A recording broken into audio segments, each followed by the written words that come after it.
20. Gênesis 33, o texto completo é o capítulo todo, são 20 versículos. Já lemos a primeira parte e eu farei a leitura agora a partir do verso 11. Peço-te, pois, recebe o meu presente, que eu te trouxe, porque Deus tem sido generoso para comigo, e tenho fartura.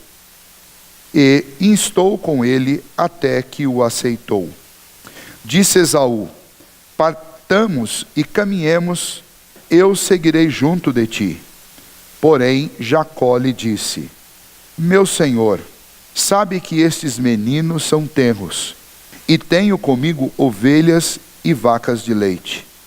Se forçadas a caminhar demais um só dia, morrerão todos os rebanhos. Passe meu senhor adiante de seu servo. Eu seguirei guiando-as pouco a pouco no passo do gado que me vai à frente e no passo dos meninos, até chegar a meu senhor em Seir. Respondeu Esaú: então permite que eu deixe contigo da gente que está comigo.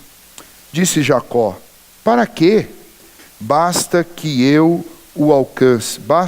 alcance mercê aos olhos de meu senhor. Assim voltou Esaú aquele dia a Seir, pelo caminho por onde viera. E Jacó partiu para Sucote, e edificou para si uma casa, e fez palhoças para o seu gado. Por isso o lugar se chamou Sucote. Voltando de Padã-Arã, chegou Jacó são e salvo à cidade de Siquém, que está na terra de Canaã, e armou a sua tenda junto da cidade. A parte do campo onde armara a sua tenda, ele a comprou dos filhos de Amor, pai de Siquém, por 100 peças de dinheiro. E levantou ali um altar e lhe chamou Deus, o Deus de Israel. Muito bem. Oremos mais uma vez. Senhor nosso Deus, ajude-nos a compreender a Tua palavra e aprender com ela. Que nós tenhamos, ó Deus, no mais alto apreço as palavras registradas, ó Deus, na Sagrada Escritura. Porque são elas mesmo, ó Deus, que nos comunicam vida da parte do Senhor. Que assim, ó Deus, nós sejamos vivificados pela Tua palavra e pela ação do Teu Santo Espírito em nós, através dela. Pedimos isso em nome de Jesus. Amém. Muito bem, nós estamos continuando aqui o livro de Gênesis, especialmente naquele momento do encontro de Esaú e Jacó. Lembra que Jacó, quando saiu da casa de seu pai Isaque, ele saiu jurado de morte por Esaú. E saiu sabendo que tinha feito algo muito errado, pois traíra tanto ao seu pai, enganando-o, quanto também a seu irmão. Se bem que seu irmão havia, na adolescência, vendido o direito de primogenitura para Jacó. Se bem também que Isaque soubesse desde o nascimento que aquele menino, ele seria o escolhido de Deus para receber aquela bênção, uma vez que o próprio Deus já tinha adiantado que o mais velho será servo do mais moço. Então, nós já estudamos, não vamos voltar nisso, uma série de erros estavam acontecendo dentro daquela casa. Mas agora, neste retorno de Jacó, agora maduro, agora pai de uma grande família, tendo muitos filhos, o número de 12, filhos com Lia e com as servas de Lia, filhos com Raquel e com as servas dela. E então, esta grande família, que não era só de pessoas, é também um número imenso de rebanhos, dos quais ele tira, e nós vimos isso na semana passada, dos quais ele tira 500 cabeças entre jumentos, camelos, ovelhas, vacas, bois. Ele tira 500 cabeças e dedica ao seu irmão com quem ele iria se encontrar. Divide estas 500 cabeças em vários levantes, divide os seus servos em vários grupos e os encaminha na direção que vinha Esaú com um grupo de 400 homens, para que estes presentes fossem chegando não ao mesmo tempo, mas paulatinamente, e fosse, a estratégia de Jacó era que isso fosse aplacando a suposta ira do seu irmão contra ele, ao ponto de que quando o seu irmão o encontrasse já estaria mais calmo. É óbvio que a gente sabe, através da própria escritura, que o que apaziguou o coração de Esaú foi o próprio Espírito do Senhor, foi o próprio Deus. Mas a estratégia de Jacó não é estratégia ruim, né? Aliás, a gente está acostumado a fazer isso, né? Normalmente quando a gente tem uma notícia muito ruim para dar para alguém que fica muito nervoso, a gente chega assim também, né? Vai contando devagarzinho, né? Olha, aconteceu um problema. Que problema? Olha, e aí você vai e você leva um certo tempo para contar realmente o que aconteceu, né? Igual criança quando chega com um boletim com notas ruins em casa, né? Ele começa primeiro falando das notas boas, né? Depois ele fala que ele teve um pequeno problema, né? E daí vai dando as justificativas até entregar o boletim na sua mão, e quando já chega nesse momento, em tese já é para ira ou para raiva já ter diminuído, né? Esaú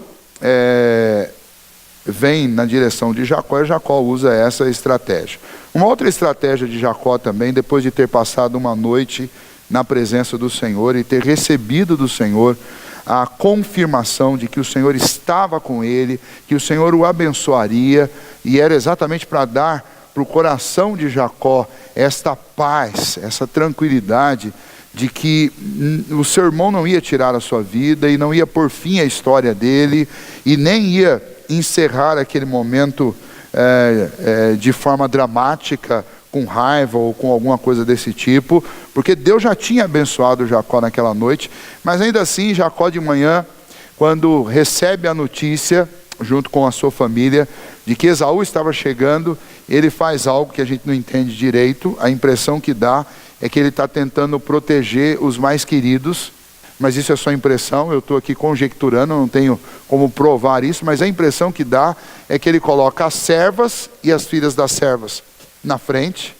Aliás, ele toma a frente, né? O último, a sequência do texto, embora ponha ele por último, mas diz que ele foi à frente de todos, e ele se curva 7 vezes até se encontrar face to face com Esaú.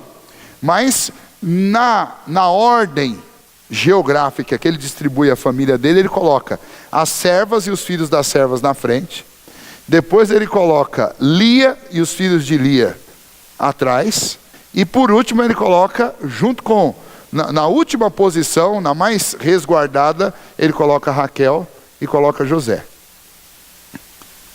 né? A impressão que dá para a gente é que ele está protegendo os que ele gostava mais. E eu não vou entrar nesse ponto aí, porque novamente a gente vai acabar caindo num problema e volta exatamente ao que foi ensinado dentro da casa de Isaac, né? Na casa de Isaac você tinha algumas proteções por parte do pai ou da mãe para um que era mais benquisto do que o outro. Isso sempre deu problema em qualquer família, desde o início até hoje a gente tem histórias desse tipo. Mas não é o ponto principal, nós não vamos entrar por aqui, mas apenas para ficar claro que esse Jacó, ele é o tempo inteiro um estrategista. Ele tem sempre um plano, ele tem sempre uma estratégia, sempre um jeitinho. Não era brasileiro, mas parece que sempre ele tem um jeitinho brasileiro de fazer as coisas, sempre colocando as coisas de um jeito bem humano, para a gente ser bem franco no que ele está fazendo.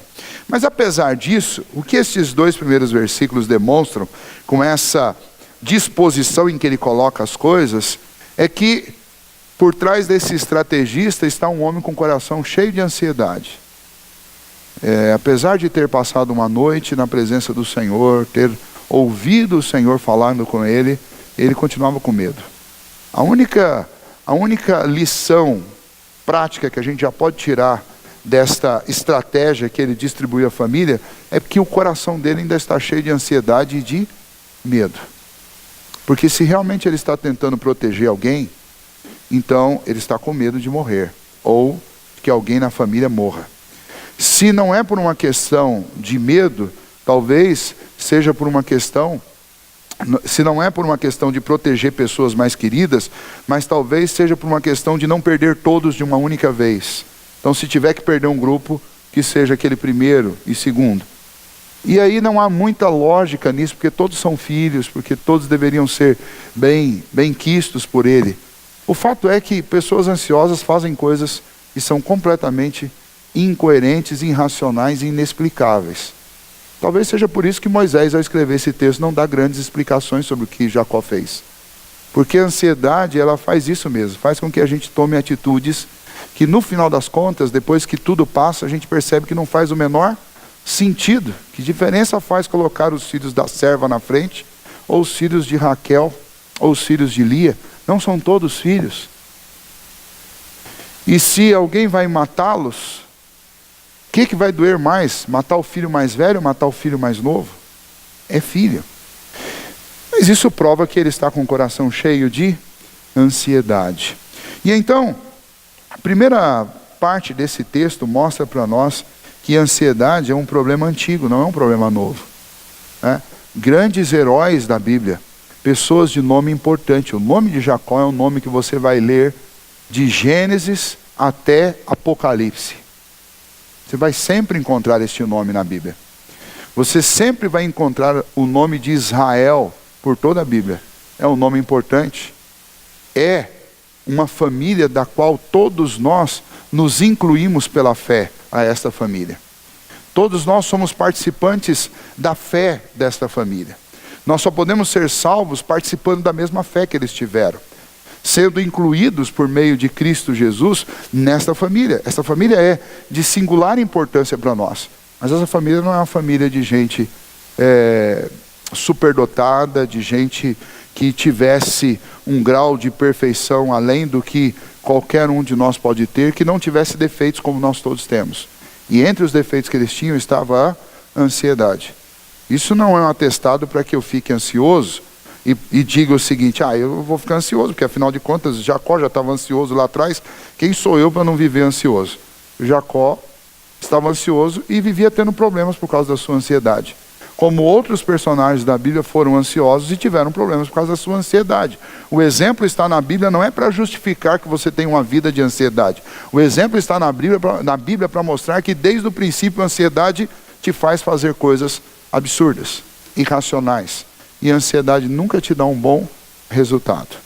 Mas nessa história aqui, quem vai determinar o fim da história não é a ansiedade do coração de Jacó, obviamente, mas o Senhor que está coordenando essa história. E então, quando nós olhamos para o versículo 1 e 2, nós encontramos Jacó tomando essas precauções todas aí, demonstrando a sua ansiedade. E no versículo 3, demonstra uma atitude agora diferente da ansiedade, que não é boa, mas agora no versículo 3 ele demonstra uma atitude que essa sim é boa, é resolutiva e sempre deu bons resultados. Ele está sendo uma pessoa humilde, ele está se humilhando. E no mesmo momento, ato contínuo, que a gente tem um mau exemplo, nessa separação aí, demonstrando ansiedade e uma coisa irracional, no momento seguinte, Moisés já narra Jacó fazendo uma coisa que todos nós devemos imitar. Jacó se humilha diante de Esaú. Como é que ele demonstra essa humildade e ele se humilha? O versículo 3 diz que ele mesmo, adiantando-se, prostrou-se em terra 7 vezes até aproximar-se de seu irmão. Provavelmente seu irmão vinha talvez montado no animal, e quando eles se avistaram, Esaú deve ter descido e começou a andar na direção dele. E aquele momento assim, imprevisível, né? Você não sabe se está andando na minha direção para enfiar uma espada em mim, ou se está andando na minha direção para me dar uma bronca, ou se vai me abraçar. Não dá para saber. Imagine isso no rosto de um palestino, né? É algo indecifrável. E enquanto Esaú vinha se aproximando, Jacó então se prostrou 7 vezes, e o número 7 obviamente ele está aí porque dentro desta cultura e dentro da tradição religiosa, já mesmo daqueles antigos, o 7 era algo que representava algo completo. De onde eles aprenderam isso? Eles aprenderam isso da criação. Eles aprenderam isso com a semana. Semana não tem 7 dias. Então, para o judeu, sempre algo completo é algo que vem no número 7. Por quê? Porque eles tinham 6 dias para trabalhar e 1 dia para descansar. Isso é algo completo, é uma semana completa. Então, a primeira noção de algo pleno e completo associado ao número 7 vem da própria criação da semana. Então, o judeu tinha isso na cabeça dele. Então, o que Jacó está querendo demonstrar é que ele está completamente arrependido diante do que ele tinha feito, que ele se humilhava por completo na presença do seu irmão, que ele estava completamente disposto a se reconciliar, a buscar a paz com o seu irmão. Então, esse gesto de Jacó é muito bonito, e esse gesto, obviamente, não está sozinho. Não é apenas um gesto plástico, desprovido de comprometimento. Se você lembrar, ele foi generoso, dando presentes que são de um valor altíssimo. Nós falamos aqui na semana passada que os presentes que ele dedicou ao seu irmão é algo em torno de 6 milhões. Se fosse hoje, seriam 6 milhões. Equivalente a 6 milhões. É o que ele ofereceu. Além disso, ele também orou durante a noite, suplicando ao Senhor que o seu irmão fosse brando com ele. Que Deus abençoasse a vida de Esaú para que Jacó adquirisse ou recebesse a mercê do seu irmão, que o seu irmão fosse favorável a ele, que houvesse uma reconciliação entre eles, generosidade, intercessão, e agora ele está se aproximando com humildade. E isso é importante que a gente frise bem, porque tem muita gente que acha que é humilde porque vai lá e faz um discurso de humildade, né?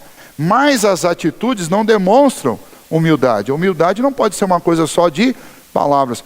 É verdade. Você me perdoa? Eu estou errado, tal. Só que a pessoa sai dali e continua fazendo exatamente o mesmo. Ou seja, isso não é humildade e isso nem foi humilhação. Isso está muito mais para hipocrisia do que para humilhação, para mentira do que para verdade, para falsidade do que para realidade. É uma coisa da boca para fora. Mas Jacó não é assim. As ações dele durante o dia anterior, durante a noite e naquele momento, comprovavam que a generosidade estava confirmada que era real, não só pelos presentes, mas também pela intercessão. A intercessão se demonstrou verdadeira por causa da generosidade e por causa da humilhação. E a humilhação se demonstrou verdadeira por causa da generosidade e por causa da oração. Essas 3 coisas são como três pés de um tripé. Você precisa dos 3 para que ela realmente seja real, para que elas todas sejam reais, essas atitudes. Então, Jacó nos dá um exemplo aqui de verdadeira humildade. Pedir perdão já é algo extremamente difícil. Pedir perdão com uma demonstração real de que você está arrependido e que você está se humilhando diante daquela pessoa que foi ofendida, é um passo que é fundamental para a reconstrução de relacionamentos, e nós temos aqui um exemplo na vida de Jacó e na vida de Esaú. Tanto de alguém que se humilha suplicando pelo perdão, quanto de alguém que também perdoa, que é o caso de Esaú. Então são 2 lições práticas sobre assuntos que nós vamos encontrar por toda a Bíblia. A Bíblia toda vai falar sobre pedir perdão e vai falar sobre dar perdão. A Bíblia toda vai falar sobre humildade para reconhecer erros, e a Bíblia toda vai falar sobre graciosidade para perdoar pessoas que cometem erros. E nós temos essas 2 coisas exemplificadas aqui na vida desses 2 irmãos que viveram muitos anos separados um do outro por causa de uma traição e por causa de um desejo de vingança. Então esse encontro deles é um encontro marcado por gestos que a Escritura nos ensinam e até nos ordenam a praticar.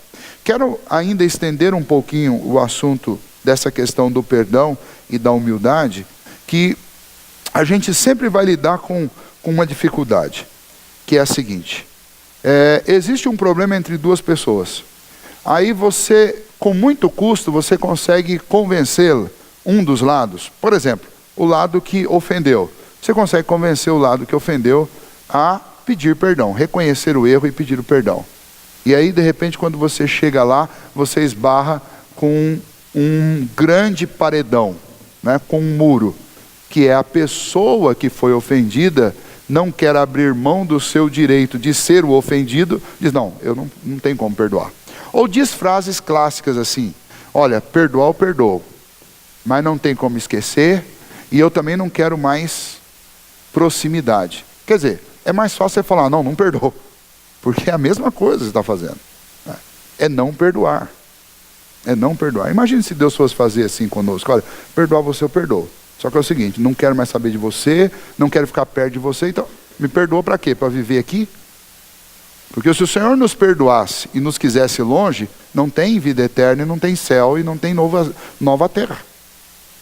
Você fala, tudo bem, eu perdoo vocês, vou fazer uma terra novinha para vocês, vocês vão morar lá, mas eu vou criar outro universo para mim, vou viver em outro lugar. Aí não é céu, porque céu é onde Deus está. O exemplo de perdão de Deus é um exemplo de um perdão completo. Ele não só perdoa, mas ele continua se relacionando conosco. Por outro lado, às vezes você convence uma pessoa de que ela realmente tem que perdoar a outra que lhe ofendeu. E aí você chega para conversar para o ofensor e fala, não, eu não peço perdão jamais. Não peço perdão. Porque, olha, eu estava errado, mas eu tive meus motivos. Eu fui provocado. Ou alguma coisa desse tipo. Mas depois disso ele já fez coisa pior. Né? Fizeram comigo e agora quando é na minha vez eu tenho que pedir perdão. E aí por aí vai. Então você tem sempre essa dificuldade. Então quando acontece uma situação como essa aqui de Jacó, é um milagre. E a gente precisa louvar a Deus porque nós estamos diante de um milagre. Que é quando os dois corações estão dispostos a praticar aquilo que é seu dever. Quem ofendeu, se humilhar e pedir perdão. E quem foi ofendido, ceder o perdão. Ceder o perdão. E nos nossos dias não é diferente. É interessante porque a gente convive o tempo inteiro com isso e o tempo inteiro a gente está esbarrando de um lado e de outro. E quando acontece uma situação de haver um perdão real entre as duas partes, pode louvar a Deus, pode fazer o churrasco, pode fazer a festa, porque é milagre. É milagre. Veja que interessante. Em nenhum lugar nesse texto, nós lemos os 20 versículos, em nenhum lugar nesse texto alguém toca no passado. Jacó não fala do passado, ele se humilha na presença, mas não toca no passado. E Esaú, que é de quem a gente podia esperar, viu? Mas você lembra o que você fez comigo? Você enganou nosso pai? Você vestiu uma roupa para se passar por mim? Esaú não faz isso. E aí tem alguma coisa aqui que está oculta no texto, mas a gente percebe quando a gente lê, que é exatamente essa menção sobre o passado. E o que isso significa? Significa que tanto o ato de pedir perdão, quanto o ato de dar perdão, não era uma coisa que foi resolvida naquele dia. Era uma cura de Deus que já tinha acontecido na vida dos dois. Que era ter se desconectado daquele passado.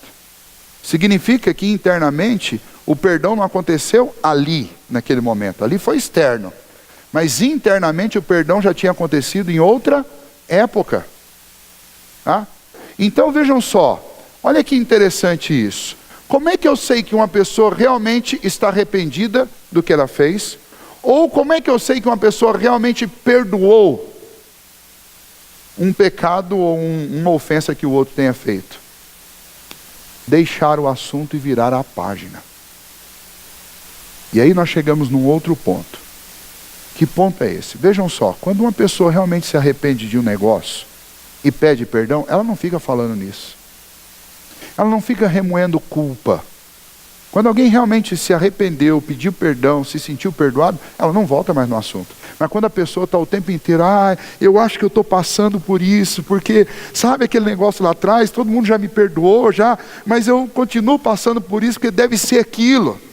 Quer dizer, pode até ser que todo mundo te perdoou, mas você ainda está aprisionado ao sentimento de culpa. Você não se perdoa. Então você fica remoendo o passado o tempo inteiro. Vamos usar o outro exemplo, que é o exemplo de quem foi ofendido, recebeu o pedido de perdão, perdoou, mas toda hora, o fulano eu perdoei, mas eu sei como é que ele é. 20 anos atrás, ai. Ou qualquer coisa que a pessoa faz, já vai, você lembra, né? Você lembra. Ou chega para o Paulo aqui e fala para o Paulo, Paulo, aqui é todo mundo gente boa, você só toma cuidado com fulano. Coisa do passado, né? Coisa do passado, mas ele fez um negócio comigo, já perdoei, né? Está perdoado. Foi há 25 anos atrás, mas tome cuidado com ele, porque ele faz isso, aquilo. Quer dizer, não perdoou coisíssima nenhuma. Porque fica revisitando o passado. E esse ato de revisitar o passado, nada mais é do que raiz de amargura, encravada dentro do coração, que ninguém consegue tirar. Só Deus para tirar esse negócio de lá. E a Bíblia é muito clara em falar sobre isso. Que a gente não pode deixar criar raiz de amargura no nosso coração. Por isso, a instrução da palavra de Deus para nós é que não se ponha o sol sobre a vossa ira. O que significa? Não deixa passar mais que um dia essa sua ira. Aconteceu alguma coisa, resolve já. Resolve já. Porque passou de um dia, criou raiz, aí sabe o que vai acontecer? Aí só Deus para fazer um milagre de tirar isso de dentro do seu coração. Porque caso contrário, você não vai esquecer nunca. E aí tem aquela imagem que eu gosto de usar, sempre falar, você vira um carregador de mala, né? Carregador de mala é que o sujeito tem uma mala invisível, que ele vive levando aqui nas costas, né? Toda vez que ele senta em algum lugar, começa a conversar, ele tira a mala das costas, abre e começa a tirar as coisas lá de dentro. 25 anos atrás, fulano fez isso, 15 anos atrás me fizeram isso, meu pai fez isso há 30 anos atrás, minha mãe fez isso há 10 anos atrás, e todo mundo fez alguma coisa contra ele, e ele carrega aquela mala pesada, e vive doente com um monte de coisa, vive cansado, sobrecarregado, e por fim vive amargurado, e vive cheio de sentimento de culpa. Por quê? Porque não consegue perdoar. Se aconteceu isso conosco, nós precisamos do mesmo remédio que libertou Jacó e Esaú. O remédio foi Jacó interceder durante toda uma noite para que Deus resolvesse aquela situação. Só Deus para tirar essas coisas do nosso coração. Então, eu queria deixar uma primeira aplicação para nós aqui nesta noite, nesse ponto, que é a seguinte: se por algum motivo você se tornou sem perceber e sem querer, porque a gente não quer isso, você se tornou um carregador de malas, cheio de coisas aí dentro do passado, coisa que da boca você já deu perdão para a pessoa, mas continua com aquele monte de memória, com aquele monte de coisa que você fica remoendo, revisitando. Então, ore ao Senhor, porque Deus é o único que pode solucionar esse problema. Psicólogo não vai resolver isso, né? Clínica pastoral, aconselhamento pastoral pode te ajudar, mas não vai resolver, não vai te curar disso. O que te cura disso é o Senhor, é o Espírito Santo dentro do coração, que faz igual aquela musiquinha lá que a gente aprende na escola dominical, lava o nosso coraçãozinho. É o sangue de Jesus que te purifica de todo pecado. Então ore ao Senhor, fale com o Senhor, e você não quer ser mais esse carregador de peso, de mal, não quer ficar mais acorrentado nessas coisas. Peça ao Senhor que realmente te ajude a perdoar, que tire isso. Se o ofensor é você, peça ao Senhor: Senhor, já pedi perdão, já fui perdoado, mas eu não consigo tirar esse negócio da minha cabeça. Então fale com o Senhor, fale: Senhor, me ajuda, tira, limpa o meu cérebro, limpa a minha memória, limpa o meu coração. Nós precisamos fazer isso. Porque senão, você vai vivendo cada vez mais doente com isso, e essas doenças emocionais, elas chegam a hora que elas passam para o lado físico, e elas começam a produzir em você uma série de outros sintomas que são terríveis. Dentro da família, te torna uma pessoa amarga, que não vai conseguir viver bem com a esposa, não vai conseguir viver bem com os filhos. Às vezes o problema é até com a própria esposa, ou com um filho, ou com o esposo. E a longo prazo, isso vai matar seu casamento. Vai matar seu relacionamento com o filho. Isso estraga dentro da igreja, porque a longo prazo isso aí vai contaminando a comunhão que foi comprada e produzida pelo sangue de Cristo, pela ação do Espírito.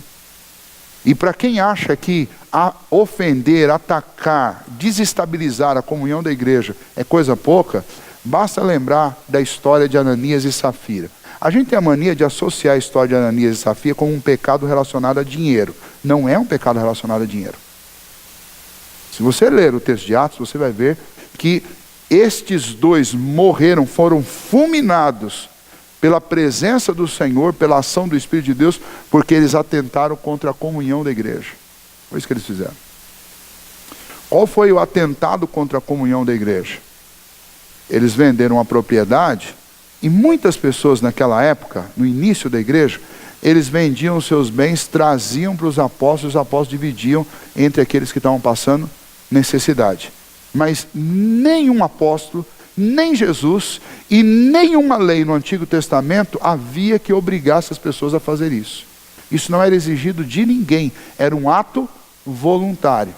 Então, se Ananias e Safira quisessem ir lá e devolver 10%, 20%, se eles quisessem dar 50%, isso é uma questão de voluntariedade deles.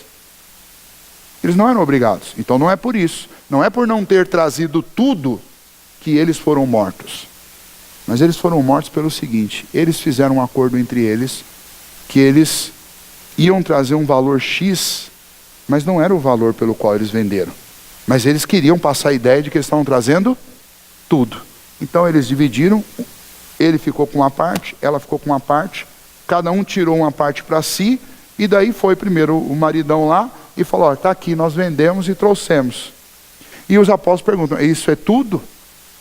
Não é tudo no sentido de você está cumprindo uma lei de trazer tudo, não. Isso é tudo que você tem para dar? O que você está dizendo é verdade mesmo? E ele falou que era, quando na realidade não era. Então ele estava mentindo para alguém da igreja. Ele estava fazendo o quê? Ele estava ferindo a comunhão, porque ele estava enganando alguém da própria igreja. Ele não estava sendo leal. Não havia lealdade no que ele estava falando. E enquanto ele faltava com a lealdade, Deus o fulminou. Tiraram ele do templo, entrou a esposa. E a esposa foi e fez a mesma coisa. E o apóstolo disse: olha, os pés de quem saiu para levar teu marido para enterrar nem esfriaram. E você vem aqui fazer a mesma coisa. E ela morreu também. Por que eles morreram? Porque não entregaram o dinheiro todo? Não. Eles morreram porque eles tentaram mentir para o corpo de Cristo. E quando a gente diz que perdoa e não perdoa, a gente está fazendo a mesma coisa. Quando a gente atenta contra a comunhão, falando de um irmão nosso, escavando coisa que já está enterrada há 20 anos, 30 anos, nós estamos atentando contra a comunhão da igreja, contra a obra do Espírito, contra a obra de Cristo. Isso é algo muito sério, porque a igreja não é nossa, a igreja é de Cristo. Então esse ponto é muito importante que a gente veja nesse ato de reconciliação entre Jacó e Esaú. A mão de Deus está sendo a grande força decisiva para tornar isso possível. E a mesma mão do Senhor que tornou isso possível na vida destes dois irmãos, é a mão do Senhor que opera na nossa vida hoje. Nós não podemos deixar isso de lado. Não sofra com a falta de comunhão, não sofra com a culpa, não sofra com a prisão a um sentimento de culpa ou a necessidade de perdoar alguém. Se livre desse peso, apelando para a mesma mão, para a mão de Deus, confessando, pedindo perdão, se humilhando, e Deus vai abençoar a sua vida, vai abençoar a nossa vida, e nós vamos dar passos decisivos à frente, e o Senhor vai nos ajudar. Então é importante que eu olhe para esse encontro aqui, para esta reconciliação, e observe que aqui existe um exemplo do quanto Deus é poderoso para reatar relacionamentos que foram quebrados, que foram desfeitos por causa dos pecados. Do versículo 4 a 11, que nós temos o encontro propriamente dito, nós observamos também a alegria de Jacó quando ele soube que o seu irmão, ao invés de puni-lo, de se vingá-lo, o seu irmão o abraça, o texto diz que aperta ele pelo pescoço, mas é um aperto gostoso, um aperto de abraço, não é aperto para esganar. Desce lá e abraça ele, corre ao seu encontro, arrojou-lhe o pescoço, ou seja, sabe aquele aperto gostoso que a gente dá em irmão mesmo? Você puxa aqui no pescoço, aqui, sente o calor, beijou, e isso, especialmente nessa cultura dos judeus, é um sinal de aceitação, é um sinal de carinho, um sinal afetuoso, que é compartilhado só por familiares, alguma coisa de gente muito próxima, e beijou, e os dois choraram. E eu fico imaginando que essa cena é uma das cenas mais emocionantes de toda a Bíblia, que é a reconciliação autêntica, verdadeira desses dois. Muito bonito isso daqui. E então o que nós observamos é que Jacó ficou extremamente feliz com isso, feliz com o fato de que Esaú não estava bravo, que ao invés de braveza, de vingança e raiva, o que ele encontrou nos braços de Esaú foi amor fraternal, amor de irmão, alegria de reencontro. Não há dúvida que isso é ação da mão de Deus. O que ele pediu lá no capítulo 32, versículo 28, Deus atendeu. Deus foi abençoador com Jacó. Ambos foram extremamente sábios, né? Você vê a sabedoria nos dois, porque nenhum dos dois menciona esse problema. Ambos foram completamente maduros e foram também completamente curados, porque agora eles não estavam mais trazendo à tona essas coisas do passado. Esaú diz para Jacó: não precisa dessa oferta toda, esses presentes que você me deu, eu não preciso de nada disso. Que isso, meu irmão? E Esaú ainda falou assim: você guarda a sua riqueza para você. A impressão que dá talvez seja que Esaú tenha pensado assim: ele gastou tudo comigo, né? E Jacó disse: não, isso aí é seu, e eu fiquei feliz com você. E ele fala uma frase aqui, não sei se vocês notaram, que é uma frase com um peso maravilhoso, e ela é uma frase para nós tipológica. Está aí no versículo 10, veja o que Jacó diz. Quando Esaú falou que não precisava daquele tanto de presente, nada disso, Jacó disse assim para ele: não recuses, se logrei mercê diante de ti, peço que você aceite os meus presentes, ou o meu presente, porque vi o teu rosto como se tivesse contemplado o semblante de Deus, e te agradaste de mim. Olha que frase maravilhosa. Gente, não tem, olha, a diferença entre a maior alegria que você pode sentir na vida e a maior tristeza e o maior horror que você pode sentir na vida é você olhar para o semblante de Deus. E se o semblante de Deus estiver favorável a você, não tem nada melhor neste universo inteiro, porque o dono deste universo está contente com você. Mas se você olhar para o rosto de Deus e ele estiver uma cara sisuda, com raiva, tem alguma coisa mais tenebrosa do que isso no universo? Não tem. Imagine o Criador do universo com ódio de você. E nesta frase de Jacó, nós encontramos o quadro da vida de todos nós. Vejam só, Jacó é culpado, ok? É culpado. Vai se encontrar com quem? Com a pessoa que ele traiu. E especialmente naquela região ali, provavelmente, Jacó não sabia o que tinha acontecido, mas na cabeça dele, o homem mais poderoso daquele lugar. Então é o seguinte: sorriu, eu estou bem. Fechou a cara, eu estou morto. Sorriu, eu estou vivo. Fechou a cara, eu estou morto. E aí Jacó diz: recebe o meu presente, porque quando eu olhei para você foi como se eu olhasse para o semblante de Deus, e qual a surpresa? Ele está contente comigo. Não tem nada mais extraordinário que isso. Você já imaginou como é que Deus está em relação a você hoje? Se você pudesse olhar para o céu e ver a face de Deus, como que está a face de Deus em relação a você? Como Deus olharia para mim e para você agora, nesse momento, se eu pudesse dar uma olhada em Deus? Se Deus sorrisse, você ia sentir uma alegria que Jacó disse aqui, é essa alegria que eu senti. Recebe todos os meus presentes, porque isso é pouco perto do que você me deu. O sorriso de quem se agradou de mim vale muito mais do que 500 cabeças de gado, ou qualquer outra coisa que eu tenha te oferecido. É isso que Jacó está dizendo. E este é o mesmo sentimento que nós temos que ter para com Deus, e especialmente de gratidão e amor por Jesus. Porque a palavra de Deus nos garante que mediante a obra da cruz, nós somos reconciliados com Deus. Como é que Deus olha para nós? Ele olha para nós como quem está olhando para Jesus. E o semblante de Deus para Jesus é um semblante maravilhoso. E é assim que Deus está olhando para nós. E o nosso esforço cotidiano e a nossa luta diária deve ser para fazer aquilo que faz o semblante de Deus ainda mais feliz. É para isso que Deus está nos dando tempo de viver aqui. Não é para a gente ficar testando qual é a extensão da graça. O apóstolo Paulo, ele teve que responder essa pergunta, não sei se porque alguém perguntou mesmo, ou porque ele estava imaginando que alguém pudesse perguntar. Quando ele disse, onde abundou o pecado, superabundou a graça. Logo em sequência ele vai e diz assim, agora, o que nós vamos fazer? Vamos viver pecando para ver uma dose de graça ainda maior ser derramada sobre nós? Ele responde, Deus me livre disso, de modo nenhum. Como vou viver agora no pecado, eu que para ele morri?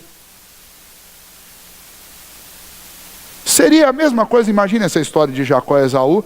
Jacó agora fala assim, sorriu para mim, vou trair ele mais 10 vezes agora, só para ver esse sorriso bonito no rosto. Não seria uma loucura? Seria uma loucura. Quando a gente tenta usar, quando a gente tenta usar a graça dessa maneira, a gente está cometendo um erro terrível. Um erro que no final das contas a própria Escritura vai denunciar e dizer, olha, quem age dessa maneira em relação a essa doutrina da graça, na realidade nunca conheceu o Senhor. Quem já viu o sorriso de Deus, através do perdão e da misericórdia dele recebida no coração, quer viver de tal maneira que a minha vida faça Deus sorrir todos os dias. Faça o semblante de Deus alegre.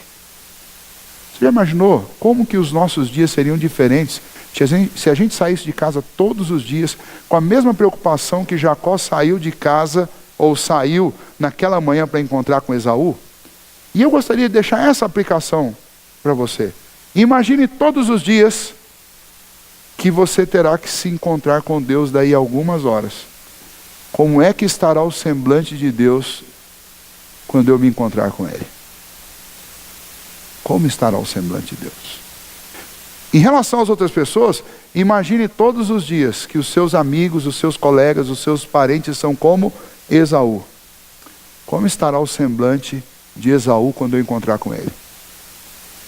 Se eu tiver essa preocupação, todos os dias querer um semblante agradável das pessoas com quem eu vou encontrar, o que eu vou fazer? Eu vou me comportar de tal maneira que eu encontre isso.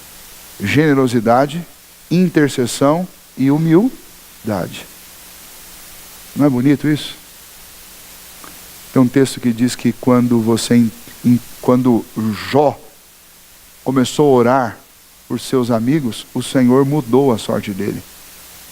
Não é uma regra, não é uma lei, não foi estabelecido um princípio de lei. Ó, toda vez que você orar pelo seu amigo, você vai prosperar. Não, não é nada disso. Mas a Bíblia está dando um exemplo, como aqui também, através de um texto narrativo, está dando um exemplo de coisas que agradam Deus, de coisas que animam a sua vida, de coisas que trazem recompensas boas para você, de atitudes melhores para lidar com os outros do que as atitudes que normalmente a gente aprende no mundo. No mundo a gente aprende assim, alguém te ofendeu, quer distância.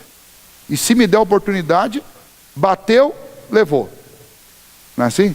Tinha uma novela, na época que eu era, acho que criança ainda, e minha mãe gostava muito de uma novela, chamava Gata Comeu. Né? E eu assisti essa novela lá, lembro muito da novela, porque eu lembro que eu acompanhei inteirinha. Né? E tinha um cidadão lá, que era um cara bem rústico, e uma senhora rica, fina, se apaixonou por ele. E aí você imagine, e ela era geniosa, mas era uma lady, né? E ele era um brucutu, né? E eles, acho que cai um avião, um barco, alguma coisa lá, eles vão parar numa ilha, tem que ficar, acho que eles ficam um mês numa ilha lá, só os dois, né? E eu sei que em certa altura ela perde a paciência com ele e dá um tapa no rosto dele. Do jeito que ela dá um tapa no rosto dele, ele devolve, pá! E aí ficou essa frase clássica, bateu, levou. Para dizer para ela, se fizer de novo vai tomar outra, né? E aí você aprende algumas coisas, você fica com aquele negócio na cabeça. Essa é uma boa regra, né? Bateu, levou. Não leva o desaforo para casa. E o mundo ensina isso para a gente. Aí depois dá o que fazer para você ensinar que não é assim. Que não tem que ser desse jeito. Aí a igreja remar na contramão para ensinar que as coisas não funcionam dessa maneira. Essa coisa de bateu, levou pode funcionar para gente ímpia, mas no reino de Deus não é assim. Imagine se Deus fosse fazer assim com a gente. Bateu, levou. Era uma só, né? A gente era fulminado. Né? Então, vejam só, a gente precisa mudar esses conceitos e sair de casa com uma predisposição diferente. Não, eu vou sair de casa como alguém que tem só dívida. E todas as pessoas com quem eu vou me encontrar, eu vou me considerar devedor a elas. Lembra que Paulo diz, a ninguém fiqueis devendo coisa alguma, exceto aquilo que a gente já deve para todo mundo, que é o amor. Então eu vou sair de casa considerando que todas as pessoas com quem eu me encontrar, eu estou em dívida com elas. E aí eu vou me comportar como quem? Eu vou me comportar como Jacó. Vejam só, muitas coisas vão acontecer na vida de Jacó, e nem todas vão ser boas. Mas talvez esse seja, em toda a história, em todos os textos que falam sobre Jacó, esse daqui, para o meu gosto, é o melhor momento de Jacó. Por que é o melhor momento de Jacó? Porque é o momento que ele está 7 vezes inclinado diante dos outros. Eu diria que esse momento é o momento que Jacó foi maior. Foi esse momento aqui. Foi o momento em que ele se humilhou. Esse é o maior momento de grandeza de Jacó. E na nossa vida não é diferente. Quando é que nós somos maiores? Quando a gente baixa a cabeça e aprende a se humilhar. Esses são os momentos em que nós realmente estamos vivendo uma vida que agrada. Quando é que o semblante de Deus está contente conosco? Quando nós estamos inclinados e humilhados diante de Deus e, se necessário for também, diante do nosso próximo. É assim que a gente se torna grande diante de Deus. Quando Jesus estava falando sobre quem era o primeiro e quem era o último, ele disse assim, se alguém quer ser o primeiro, se torne o último. Se alguém quer ser grande, seja o menor. E o próprio Senhor Jesus disse, eu não vim para ser servido, eu vim para servir. No reino de Deus, o maior é o menor. E então é importante que a gente aprenda essas lições aqui do encontro de Jacó. Estas ofertas que ele deu demonstraram a gratidão, a alegria, o contentamento dele em ver no seu irmão um semblante de graça, de perdão e de misericórdia. Quanto custa o perdão que nós recebemos de Deus? O perdão que nós recebemos de Deus custou o sangue de Cristo Jesus. Como é que eu pago isso? Eu não pago. O máximo que eu posso fazer é viver uma vida de completa gratidão a Deus. E é isso que nós devemos fazer. As duas últimas partes do texto, uma delas, Esaú oferece, então, vamos caminhar junto agora de volta para a minha cidade. A cidade de Esaú é Seir. Pela lógica, quando a gente vê Jacó saindo da casa de Labão e vindo para cá, a gente acredita que ele está indo para junto de Esaú, que é a região do seu pai, a terra de seu pai. Mas quando Esaú chega para ele assim, vamos juntos então para casa, para Seir. A resposta de Jacó não é essa. Jacó fala assim, não, eu tenho aqui meninos, eles são tenros, você tem aí 400 homens preparados, não dá para caminhar na velocidade deles. Eu tenho bezerros, vacas aqui dando leite, se eu for fazê-las andar nesta velocidade que vocês andam, elas vão morrer num dia. Então deixa que eu vou no meu passo, vou na minha velocidade. E aí Esaú insiste, não, então tá bom, então eu vou deixar uma turma aqui, a impressão que dá que é para protegê-lo, né, que são homens para resguardar a jornada deles. Vou deixar uma turma aqui dos meus homens, eles vão caminhar com você. E aí Jacó diz, para quê? Para quê? Você não precisa fazer isso. Nós vamos, mas nós vamos no nosso passo.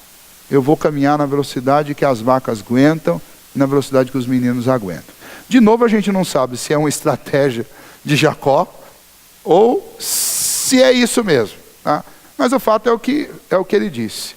Esaú aceita isso, essa proposta, então Esaú parte para Seir. O que Jacó faz? Jacó não vai direto para Seir.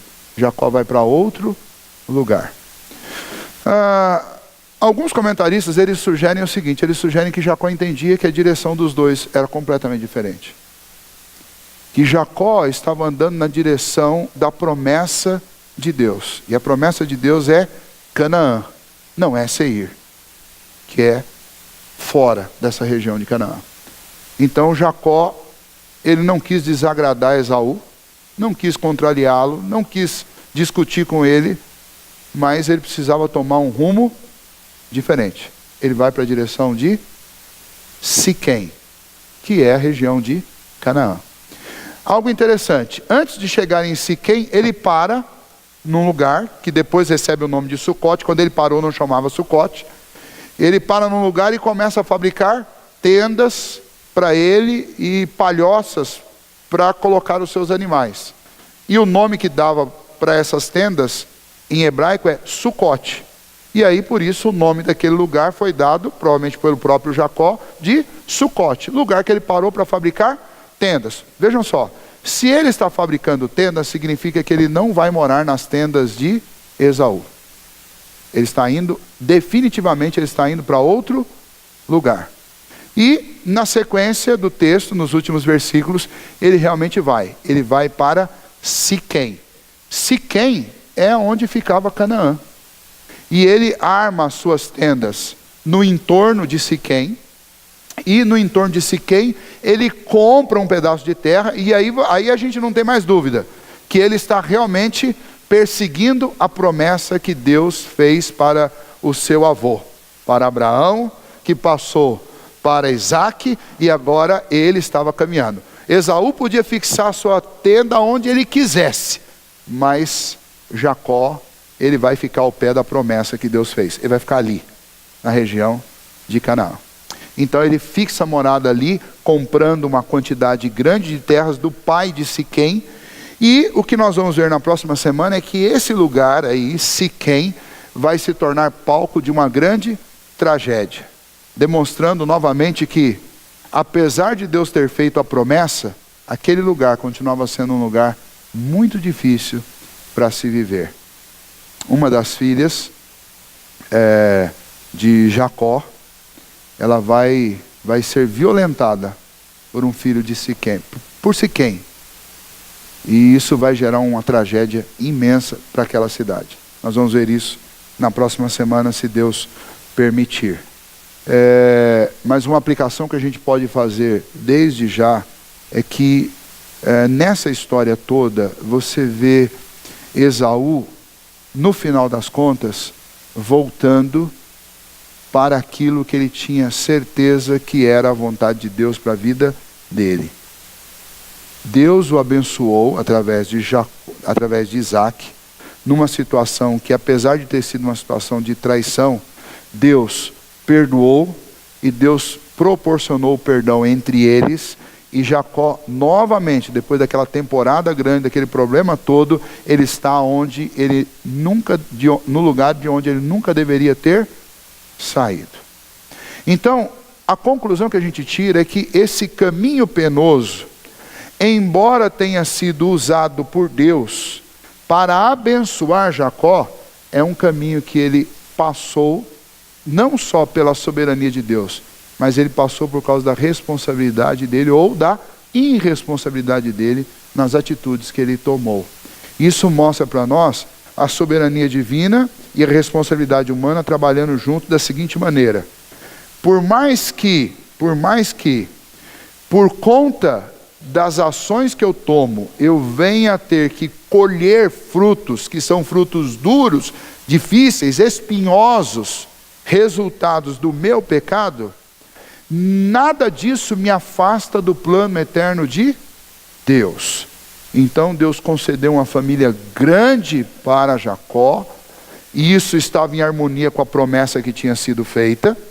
E não só concedeu uma família grande, mas abençoou com bens essa família, e Jacó voltou rico daquele lugar, se estabeleceu novamente na terra que Deus havia prometido, e voltou para criar os seus filhos no lugar aonde Deus prometeu que seria a terra deles. Nós vamos ver que por vários motivos lá na frente, esse povo vai ter que descer para o Egito, e vai sofrer por causa disso. Agora, lembra que Moisés está contando essa história para um povo hebreu, que está caminhando do Egito de volta para onde? Para Canaã. Então, o propósito de contar essa história por parte de Moisés é para mostrar para eles: nós sempre sofremos duras penas por termos saído de lá. Nossos pais fizeram bobagem. Abraão fez bobagem, foi para o Egito, sofreu, teve que voltar. Isaac saiu, teve que voltar. Jacó saiu e teve que voltar. Nós saímos e agora nós estamos voltando. E é nesse lugar que Deus quer que a gente esteja. E este lugar é sinônimo de descanso. É lá nesse lugar que a gente encontra o semblante de Deus feliz conosco. E isso é um tipo do céu. A nossa caminhada aqui é uma peregrinação, aonde eu vou poder viver na face de Deus com um semblante alegre na nova terra. Nós estamos caminhando de volta para lá. Então Moisés estava animando aqueles hebreus, mostrando para ele que aquele povo sempre andou na direção do descanso, que é aquela terra da promessa. E Moisés está mostrando para nós hoje que o melhor caminho para nós é o caminho em direção a Canaã, porque é o lugar da promessa, é o lugar que Deus prometeu para cada um de nós. Eu estava conversando aqui logo no início, com essas duas mocinhas que estão aqui conosco sempre, e eu estava falando com a Graça, dizendo o seguinte para ela: como é legal e que privilégio essas pessoas que podem ir até a Terra Santa, a região da Palestina, os lugares como o Mar da Galileia, lugares por onde Jesus passou, onde tanta história aconteceu. E ela estava me contando que uma amiga já foi, trouxe uma foto lá do Mar da Galileia. E por que a gente gosta? Porque é uma coisa que nos remete à nossa esperança. Do mesmo jeito que durante muitos séculos aquela terra foi considerada a terra da promessa, se nós viajarmos para lá, nós vamos sentir um contentamento imenso no coração, porque nós vamos lembrar de todas essas histórias da Bíblia. A nossa caminhada aqui, a nossa peregrinação de vida, é como uma caminhada de volta para Jerusalém. Cada dia que passa, nós estamos dando mais um passo na direção do nosso descanso eterno, que é a terra prometida do Senhor para nós, o céu. E então eu tenho que analisar, eu tenho que vivenciar a minha vida nessa perspectiva. Na perspectiva de Jacó voltando para casa, na perspectiva daquela multidão de hebreus voltando para a terra prometida, na perspectiva de um povo que não está na sua pátria, mas está indo para a pátria celestial. Esses dias eu estava conversando com um adolescente aqui da igreja, e ele disse assim: pastor, por que a gente foi nascer no Brasil? Eu podia ter nascido num lugar melhor, né? Olha quanta coisa ruim que está acontecendo na nossa política, que está acontecendo na cultura, está acontecendo em tudo enquanto é canto. Olha quanta coisa horrorosa. Eu falei para ele assim: me fala um lugar no mundo que seria melhor do que aqui. Aí ele começou a pensar: coisa está feia, né, pastor? Tudo enquanto é canto. Eu falei: pois é. Só tem um lugar melhor, que é aquele lugar que está depois do arco-íris, do dia da nossa redenção, que é essa terra novinha em folha. Porque aqui não importa se você nasceu no Brasil, se você nasceu nos Estados Unidos, se você nasceu na Europa, ou se você nasceu na Ásia. Esse mundo é um mundo caído, isso aqui tudo é Egito. Isso aqui tudo é Babilônia. A nossa pátria, ela está do lado de lá, do último e glorioso dia do Senhor. E é isso que a gente não pode perder de vista. Eu não posso ser mais brasileiro do que cidadão do céu. Eu sou brasileiro, mas não sou mais brasileiro do que eu sou um cidadão do céu. Eu não posso perder a perspectiva de qual que é a minha pátria. E é isso que Jacó está fazendo, trazendo aquela fiarada toda de volta para aquele lugar, para Siquém, para os seus filhos crescerem ali e saberem qual é a terra de vocês. E aquelas famílias todas vão ser condenadas ao exílio lá no Egito, por causa de fome. Mas eles vão passar 300 anos no Egito, mas a cabeça deles não vai sair da Palestina, porque eles vão viver no Egito, almejando pelo dia que vem um libertador que vai levar eles de volta para casa. É isso que Moisés está fazendo com Gênesis. E é isso que Moisés está fazendo conosco, é implantar na nossa cabeça que nós temos um Deus todo-poderoso, que esse Deus nos fez para um lugar, e esse lugar não é aqui. Então aqui todo cuidado é pouco, aqui exige que eu tema ao Senhor, que eu ame ao Senhor, que eu confie no Senhor, que eu dependa do Senhor, para que um dia eu possa chegar na minha verdadeira pátria, que não é o Brasil, que é nova terra, que o Senhor vai fazer para nós. Essa é a nossa pátria. Até lá, a gente vai precisar de viver com generosidade, de viver com humildade, de orar uns pelos outros, de preservar a comunhão, de perdoar, de ser perdoado. Nós vamos precisar de tudo isso. E com a graça do Senhor, nós vamos chegar lá. Amém? Vamos orar.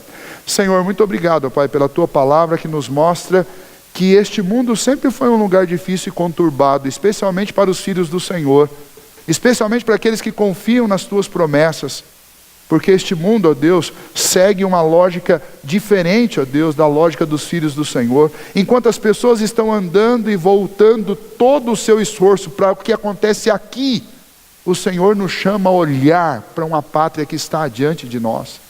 O Senhor nos chama, ó Deus, para viver segundo a ética de um reino que não é esse reino aqui deste mundo, mas é o reino do Senhor.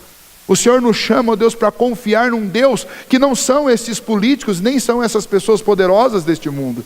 Mas o Senhor nos chama para olhar para o Senhor, para caminhar na direção do Senhor. E, ó Deus, o nosso maior desejo é pela graça, pela misericórdia do Senhor, por meio de Jesus Cristo, encontrarmos o semblante do Senhor voltado com alegria e felicidade e contentamento para nós. Porque somos culpados, somos pecadores, mas nós te louvamos, ó Deus, porque o Senhor não nos olha assim, o Senhor nos olha através do Teu Filho Jesus, e o Senhor se agrada de nós. Ajude-nos, ó Deus, a tão somente confiar nas Tuas promessas e viver como filhos do Senhor sobre essa terra, como gente abençoada, e assim, ó Deus, andarmos todos os dias, buscando, ó Deus, dar exemplo do amor, da bondade do Senhor, para que outros possam Te conhecer também. Nos livre, ó Deus, de fincar raízes neste mundo e tentar viver o tempo inteiro como se o nosso fim fosse aqui. Ajuda-nos, ó Deus, a nos desprendermos das coisas deste mundo e que o nosso coração esteja bem vinculado ao Senhor. Ajude-nos também, ó Deus, nessas questões de relacionamento que são tão, ó Deus, importantes para que a gente dê um testemunho de que somos do Senhor. Que o Senhor nos ajude a perdoar e o Senhor nos ajude a receber perdão. Que o Senhor nos ajude a trabalhar, ó Deus, para demonstrar aos outros em todo o tempo que somos agradecidos e somos realmente, ó Deus, agraciados com o perdão do Senhor, e por recebermos o perdão do céu, nós não temos direito de negar perdão para ninguém. E portanto, então, a gente viva, ó Deus, todos os dias como devedores de amor. E por isso, que em cada encontro nosso, seja com quem for, haja muito mais disposição para amar do que para odiar.